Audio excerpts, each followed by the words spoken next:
You want more money, you want more power, you want more influence, you want more respect from others, and you want better relationships. But what have you done with the money, the power, the influence, the respect, and the relationships that God has already blessed you with? How have you been stewarding those? How have you invested in those? How have you multiplied what He has already given you? God put the parables of the talents on my heart, and I know by now a little bit of how God moves in my life. I'm like, okay, God, I have already read this parable multiple times, but clearly you have something to show me. And oh boy, did He, okay?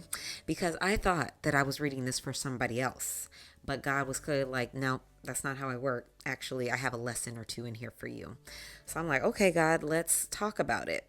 God showed me that I am talking about wealth, and you have wealth that I have blessed you with. However, you have a lot of your wealth tied up, like the last servant who buried the Lord's wealth and didn't gain any interest and didn't do anything actively to multiply it. To be honest, my wealth is technically sitting in stocks, so it is making money. However, I have more a cash accumulation than I have cash flow because I'm hoarding what God has blessed me with, thinking foolishly that He may give me another day of life or another week or another year. But do I know that? I don't. So what would happen with all that money that I've stored up? Am I actually stewarding my Lord's money well? What if somebody needs something from me? What if I need to contribute more to my church? What if somebody's in a financial crisis and I need to actively have money to help them? That would put a real dent in my plans, to be honest.